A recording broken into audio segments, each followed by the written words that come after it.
Can you hear me well? Clearly, I can hear you loud and clear. Good to have you, Beautiful. sir. It's good. Thank you. It's good to Yeah. So everybody joining us, don't forget to invite your friends, invite everyone. This is going to be very, very educative.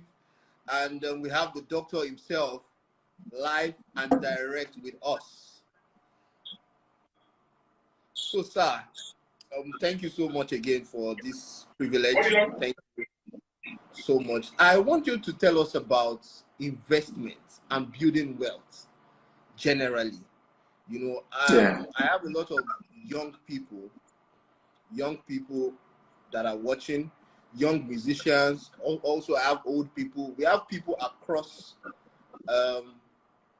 all walks of life on this program, Instagram Live. You know, they would like to know about wealth creation, wealth multiplication, and investments generally. You know, and we know that you're a doctor in this and you're a professional and you've done things across the world in this field. So, sir, over to you, sir. Okay. First of all, thank you for inviting me. It's good to be here. I look forward to taking your questions on investment. But basically, generally, when we say investment, we're saying that a vehicle that you put your money into that is able to help you make money without having to work for it. So we have something called active income. We have something called passive income. So as a minister, a music minister, or an artist, whichever one you call yourself, DJ Sax, and what we call active income. As for me, as an author, as a speaker, what I earn is called active income. Now, the rule has said both me and a salary earner were actually at the same category. And this has been a lie that has been going on for long, because you see people say, I'm self-employed. You know, I have my own business. Thinking that that's actually where financial freedom lies is a lie. This is the reason why you see football artists who used to earn £150,000 a week. In fact, there was an Arsenal player that became homeless, I think last year or 2 years ago, who used to earn £150,000 because that was active income. And the rule is no matter how much you earn from active income, you can never be financially free because you still need to keep working till you die. Right? So, sorry to cut you short. So that category falls into people like us and a lot of people listening where we have to perform. If we don't show, if they don't see our face, we can't make money. So a lot of them are here watching. So okay, sir. Exactly. So, and this is where a lot of entertainers have made mistakes. I mean, if you look at Nollywood, for example, you see many of the aged artists having to say, oh, they are sick, let's contribute money. And you will say, when they were younger and they were earning money, where did the money go? Now, what happened was that they did not put that money into source of passive income.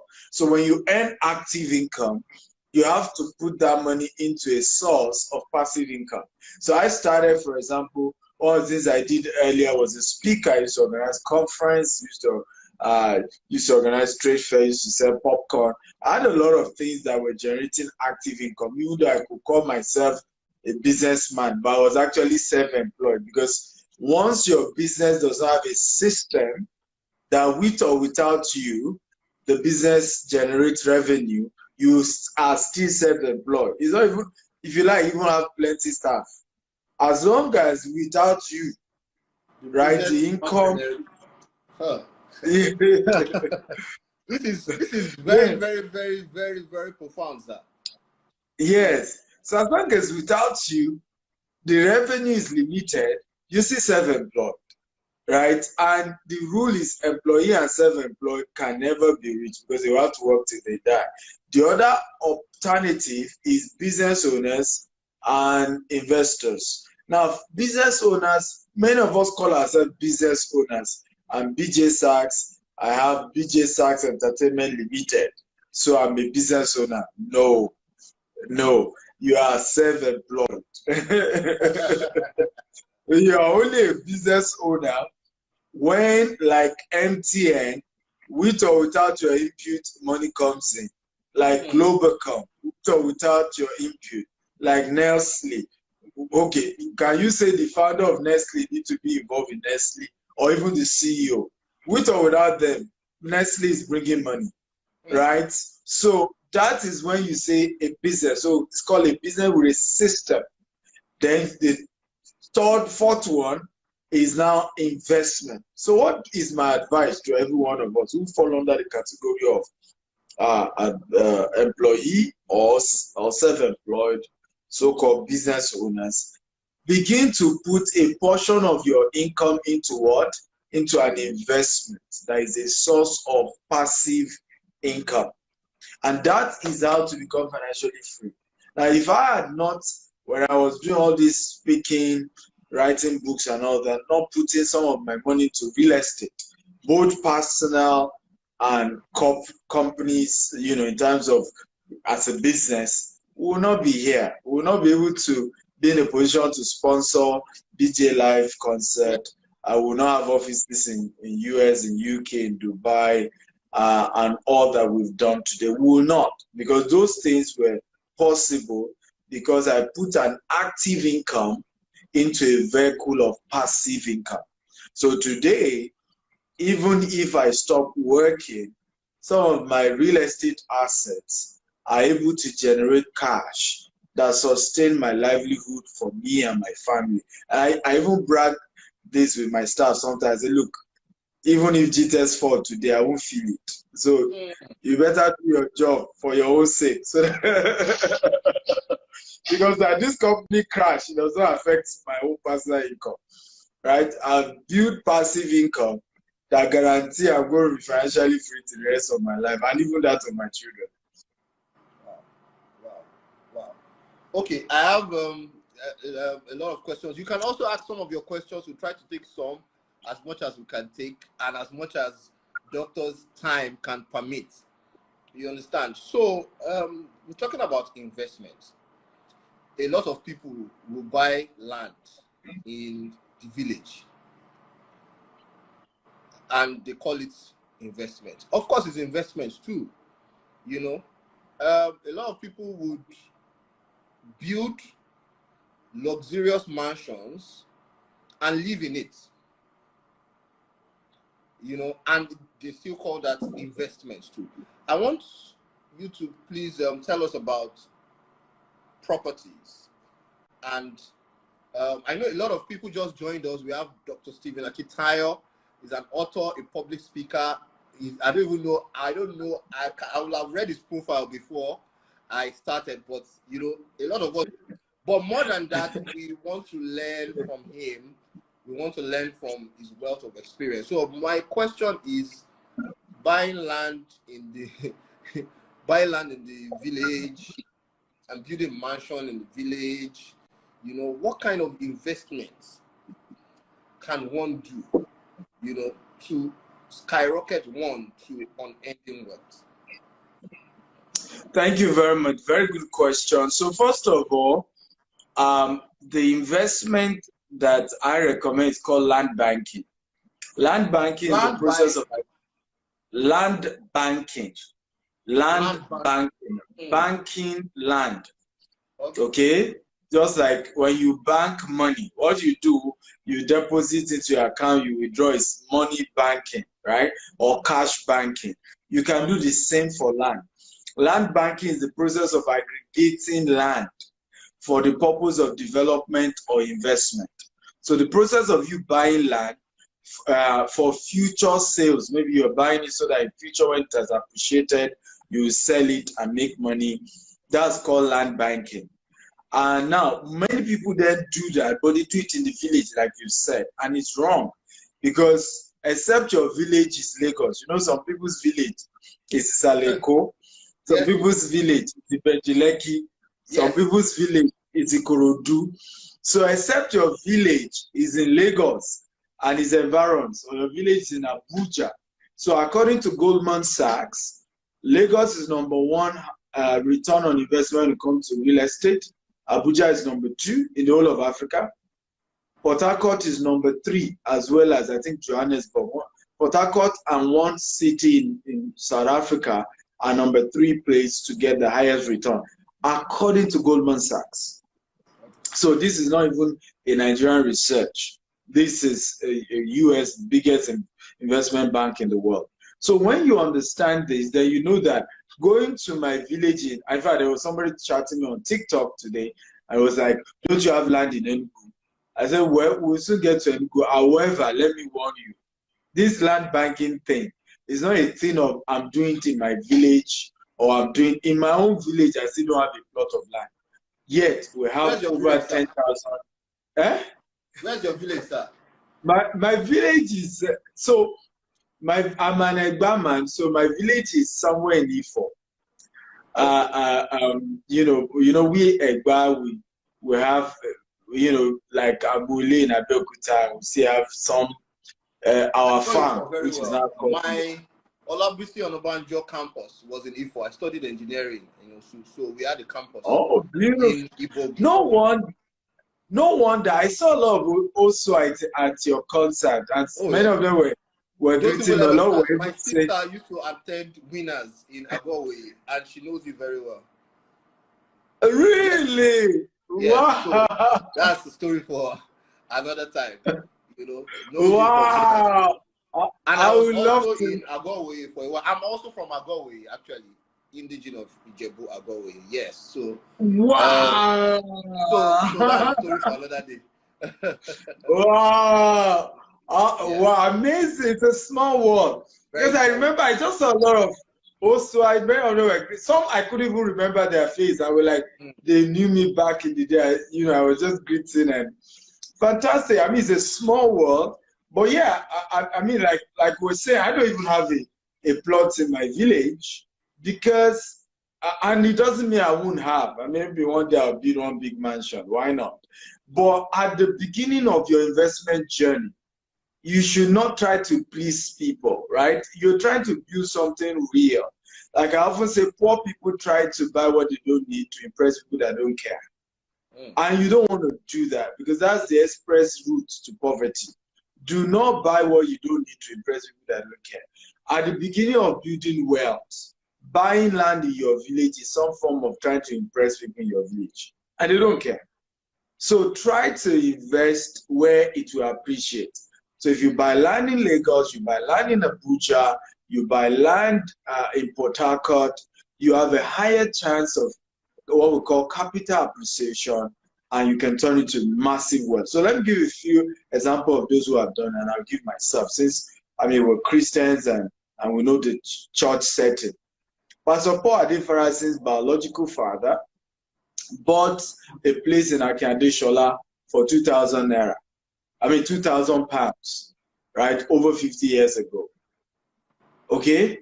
And that place, in those days, some companies came because the man was his retirement money, so he didn't even have money to develop it. But a company approached him and said, let's do JV. We'll build a good house on it. We'll take the rent for 10 years. After that, we will have recuperate our money and we'll return the property back to you. And that was what they did. Guess what? Pastor Paul schooled abroad, courtesy that house. Because it was the rent from that house that his father used to send him to school abroad. Now, 50 years later, when the father was long dead, that property was sold for almost $5 million. Wow. Wow. Wow. Now, of course, which is also the power I keep telling people about. If you're an investor, you hand it over to your children because it's practical. They could see it. It's something they could touch. So he himself did the same for House on the Rock. Where House on the Rock is now was bought years ago for 25 million, almost 10 acres, left for 10 years, and 10 years before they started the construction, they went to value the land. What they bought for 25 million was valued at 3 billion. Wow. And I can't imagine what is going to be valued as of now that we're speaking now. As of now, exactly. So I did the same. Knowing all of this, I bought some places for 750,000, bought You know, of course, I was paying small. Some places I bought 50 acres, some places I bought 100 acres. Some of those land I bought for 750,000 are going for 10 million today. Some are going for 15 million today. You can multiply it by 6, multiply it by 50, multiply it by 6, multiply it by 100. So, Wow, that's serious, sir. Okay, yes. so for the younger people here that, you know, probably don't make so much, maybe they make, maybe, or they don't have so much to invest. I'm saying people that maybe they have maybe 1 million or 2 million, 3 million, you know, and so on and so forth. Where do you advise them to invest? Also, land banking or banking generally, investment takes a lot of patience. Some of us, especially our generation, we don't have patience. Once we buy land today like this, we want it to double. You know how a lot of people do Ponzi scheme. We want them to double immediately. We like want to sell it next year like 10 times. The figures. You understand? So what advice do you have for people that have small money to invest? You know, when I mean small money, say 2 million, 3 million, people that don't have 20 million, 30 million now.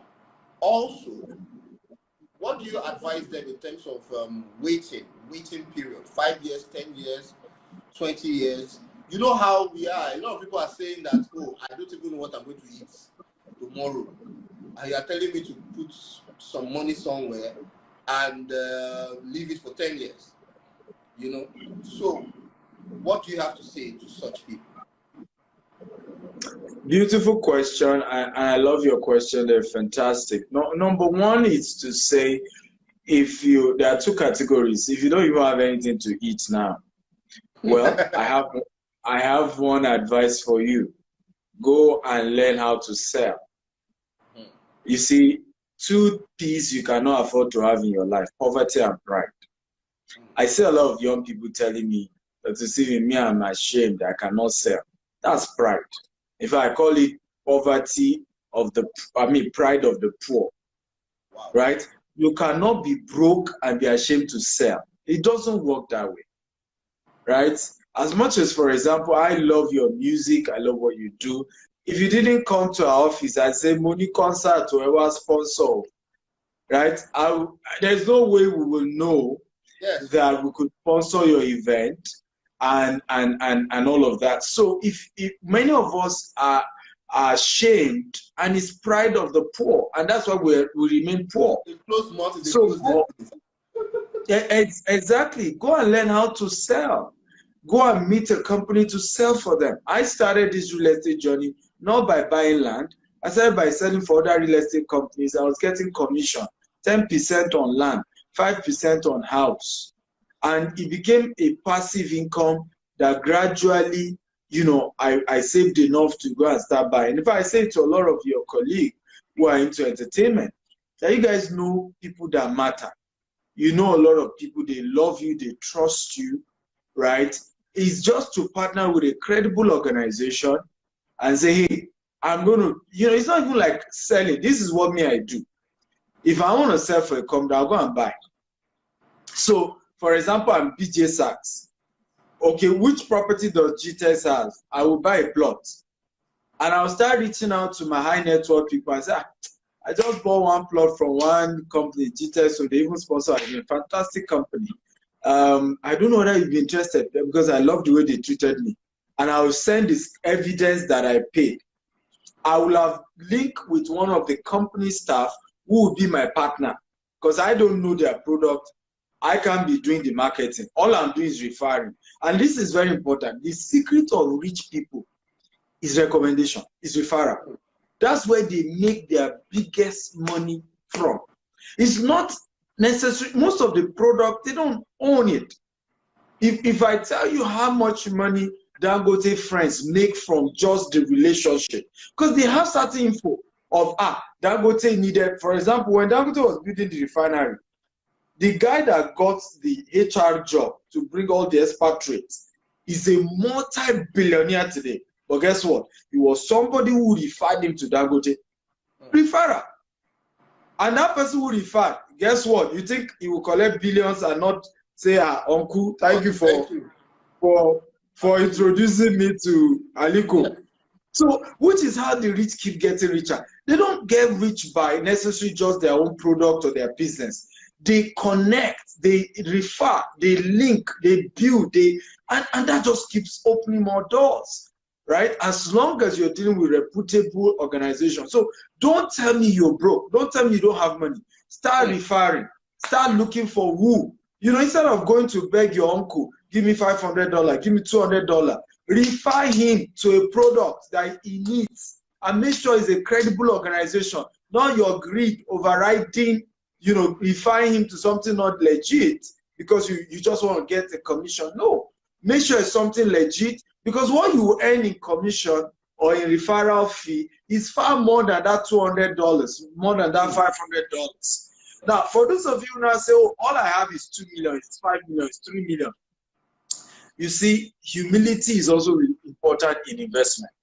I never got to buy Ibejuleke as my first plot. In fact, my first set of properties did not have C of O. Right? It was in fact, the day they took me to the first set of property I bought commercially, 50 acre, they were pointing 2 kilometers away. Say, you see that tree? 2 kilometers away. I say, yes. Say, your land will start from there.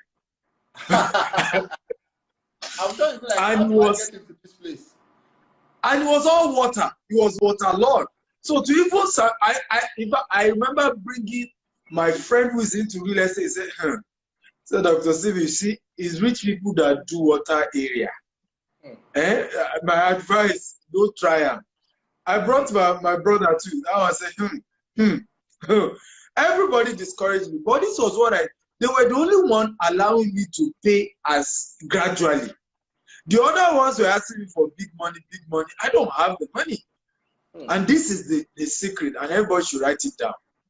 When God is ready to bless you, you must be willing to do the impossible with the available. Let me say this again. When God is ready to bless you, your own part of that deal is being willing to do the impossible with the available. And if you check all through the scriptures, God never gave anybody what they want, not even Jacob. Jacob has served his in-law and they've cheated him. And even when they were now to say, okay, we will pay you, it was to be giving him the striped ones that were not many. But guess what? His willingness to do the impossible with the available, God showed up. And we know the end of the story. Yes. The same thing with Abraham.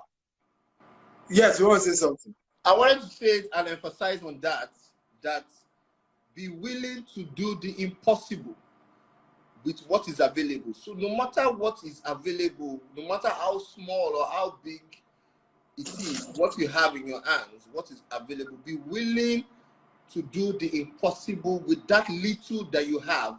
That little that you think is nothing, some people have used that to create generational wealth. Exactly.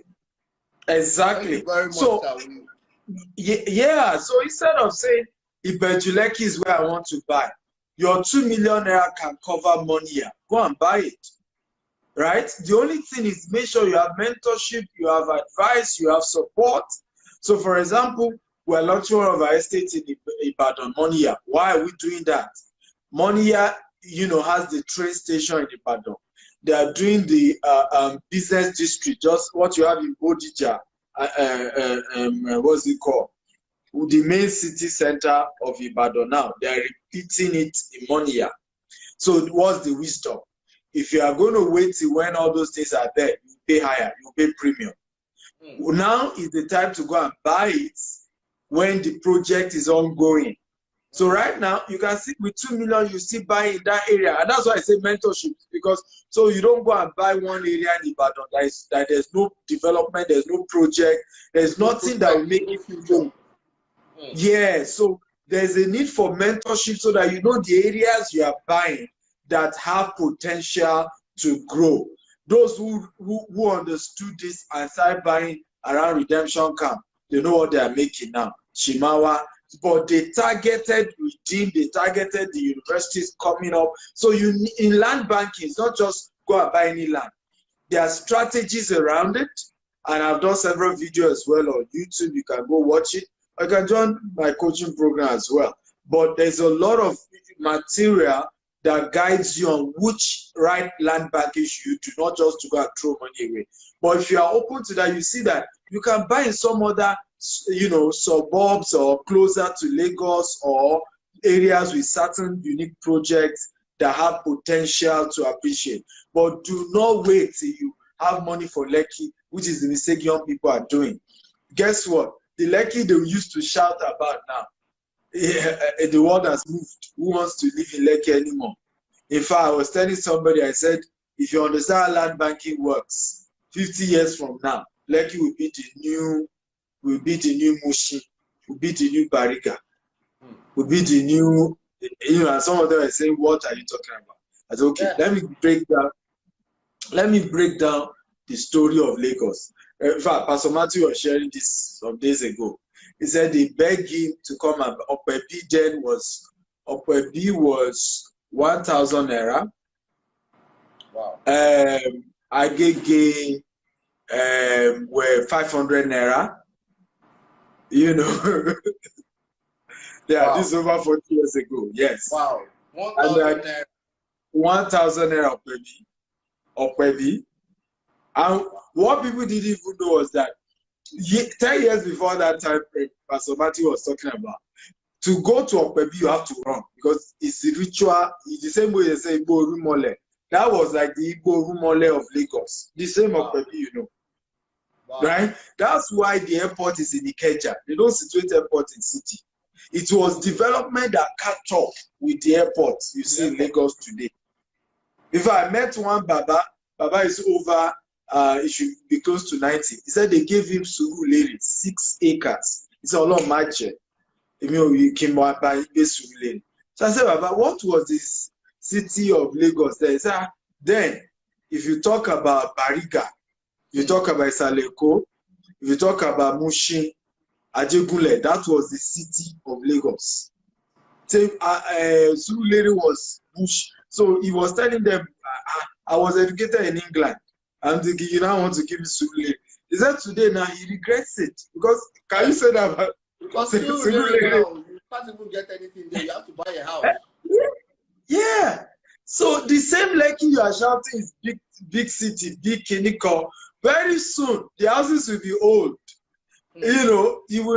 People will have moved to, and you can see a lot of criminality is coming to that area now. And we know what happened recently. And so the wealthy will keep moving to a new place, quiet, calm. And before you say Jack Robinson, the so-called almighty Lekki that you were saying until I have money for Lekki. Meanwhile, guess what? The place you rejected, like Baba that rejected Surulere, will now be the main place. There's a place, so just butchers, there's a place called Ibokushu in Lekki. Okay. Many years ago was a serious bush. Now to get a land in that area now you need nothing less than 70 to 80 million naira to get. Can you imagine? That's how it is everywhere. Thank you so much. Everyone on, we are getting free lectures. You didn't have to pay for it. I must say thank you to Doctor for giving us this masterclass free of free masterclass. Free masterclass on investment free of charge. I'm going to give room to a few questions from the comment section, just one or two, if you are there. Now, we've spoken about people that don't have so much, like people, students, younger people. Now, let's talk about the very established people, and the kind of business that they do. So what most people do, you've spoken about land banking, and a lot of people don't understand, especially rich people. So people feel like when you buy a house, you get bricklayers to build, do foundation, it will be cheaper, and then you rent, and then you realize that house that you have bought for 80 million, because you are trying to do Baba Ijebu, you end up building for 120 or more. You understand? And then when you now finish building, you now have to rent it out. And then renting it out also is probably takes about 10 years or more, depending on the environment, to make back your capital. You understand? So you realize that people make a lot of money and they feel that, you know, investment is when you build houses. You understand? So I want you to shed light on that. Now, we've spoken about people that have 2 million, 3 million, 1 million, they don't have a lot. You understand? So now we're speaking about people that have much and sometimes invest wrongly. You understand? For example, you go to Ikorodu, you build 8 flats, 16 flats. You understand? And all those things. And then you realize that after all the stress of building, you're probably making 250,000 naira per flat. You understand? And so I want you to shed light on that area, sir. Beautiful question, very beautiful question. So first advice I will give people is that you need to be very, very realistic about your analysis of your financial worth. You know, in Africa, it's easy for people who are supposed to be in the middle class to be called rich, right? And it's an assumption that doesn't make sense. And that's really why many fall into that issue. Because you actually don't have money to really do what we call rental income in the African system. What you should have been doing is to just continue your land banking. Rental income business is a fantastic business, but it comes with certain strategy. Number one, you must do it if you want to get good returns. Do it in where high net worth people live. I'll give you an example. If you build your house in Ikoyi or VI or Banana Island, the caliber of people who even rent it are not the caliber of people who owe you rent. Yes. Right? Just because of where it is. So there's no need to be praying and fasting about getting your tenants to pay money. for tenants to pay money. So, but what happened is that you are not yet at that financial level where you can afford to buy land in that high area, in those kind of high neighborhood, and build something solid. The quality even of what you are building, right, is solid, that to attract high net worth people living there, okay, and paying you top dollar. You don't have that. But you know, you now go to Abulegba, you build, like you are saying, Ikorodu. There's just no way. They will pray for you, they will believe God for you, they will beg you, they will call family members to beg you when they are owing you rent. So, so my advice to people who are not at that level, for now, but do land banking, but get mentorship. Don't just do it. Many of us, you see, one of the mistakes we make, if I was sharing this with pastor, you know, one of the pastors, top pastors in Port Harcourt, you know, we had lunch together. And, you know, and he was saying to me, he said, Dr. Steve, he said, do you know, I never knew that I needed to have a mentor. I mean, this is a man who pastored almost 10,000 visitor church. Wow. You know, so I broke it down for him. I said, this is the mistake all of you made. And I told him one of the top, you know, people you can class as generals in faith. The day the man sat me down and said, you know, Dr. Stephen, teach me how to do business. I thought he was joking because I went with notes. I wanted to be taking notes. I want father in faith, you know. And he said, he said, teach me how to do business. I said, I thought it was a joke. So then I said, look, I'm not joking. I said, I was with TD Jakes the other day. And TD Jakes asked me, how many business do you have? And I started quoting scripture. When I said it without pause, like SD anything. TJ look at it. I said, what are you talking? What nonsense are you talking? I own 18 businesses. What nonsense are you talking about? He said at that point he realized that even what he was taught was wrong. And that he's now looking for so mistake, and you see members, which is part of why it's as if a lot of Christians are a bit angry nowadays. Because many of us don't realize that your spiritual mentor is not the same as your business mentor. Your business mentor is not the same as your investment mentor. They are different things. My spiritual mentor is to teach me. For example, my spiritual mentor is Bishop Oyedepo. to teach me how to go to heaven and how to live a good life, right? He's not my business mentor, except he's into real estate, right? So for me to do real estate well, I have a grandson, right, who has built a $8 billion worth of real estate. And hey, that one he would tell me, Babima Babe, as far as real estate is concerned, right? However, Grant Cardone is not the same as my investment mentor. My investment mentor is somebody that has turned, 1 million naira to 100 million naira. And the day I have 10 million, I can go and meet him and say, hello, mentor, I have this 10 million. What do I do with it? So many people reach out to me. They are doing hair business. I say, Dr. Stephen, mentor me. I'll be like, I don't understand. I'm not into hair business. I can't be your mentor. But if you say I should be your investment mentor, hey, now you are talking. But you have to clarify. When you just say be my business mentor, I'm not in that line of business. So I can't if you're into real estate and you want me to mentor in real estate, yes, I'm in that line. Okay? So we need to understand the difference. You need to have an investment mentor, you need to have a business mentor, and then you need to have a spiritual mentor, and there are, of course, other types of mentors as well. So for many of us, this is the mistake. We take our pastors as our business mentor, our investment mentor. Meanwhile, even your pastor needs a mentor, an investment mentor. Yeah. So some know, some don't know. I mean, right? If I did a video recently reaching out to pastors that I will even do it free. Because I started getting pastors reaching out to me. So I've been pastor, I'm in my 50s, my children are about to go to university. I don't have enough money to send them to private university. Honorarium is not much, salary is not much. I'm like, all these years you have been pastoring with the little profit offering, what have you been doing with it?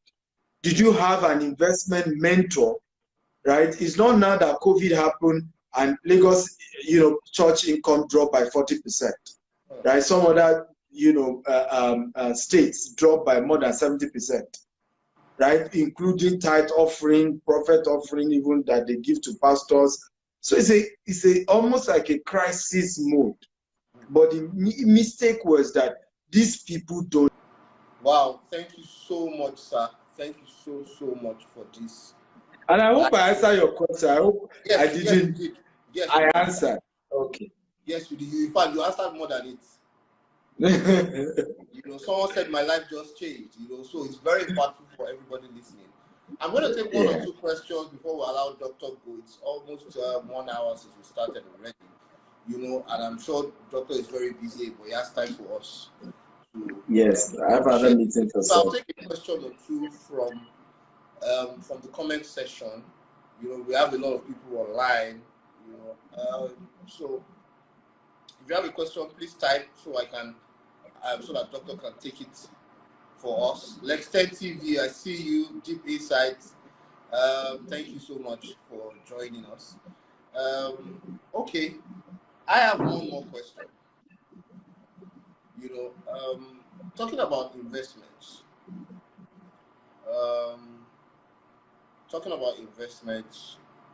What else can one invest into? What else can one? Two people are asking questions. Is it good to borrow to invest? Someone said, Doctor, look at these questions. Okay, the questions are coming in and they are actually going. So let me see the ones that I can take. Someone asked, Doctor, sir, is it good to borrow to invest? Bamboye Yetunde. Yes, G-Text is Doctor's property company. I'm going to post details so you can follow them for more information. Yeah. So some questions are very funny. Some questions are okay. Should I answer the one you've asked? Yes, sir. Yes, sir. Okay. So is it good to borrow to invest? The answer is yes or no, right? So it depends on what are you investing in. Okay. And that's very important. Also, it depends on, are you borrowing for commercial, is it a business or is personal investment? So for example, I want to buy, 2 plots of land for myself and my family somewhere. To go and say I'm borrowing money might not be the wise idea. But if it's a company like GTEx Homes, for example, GTEx Homes needs to borrow money to buy more land.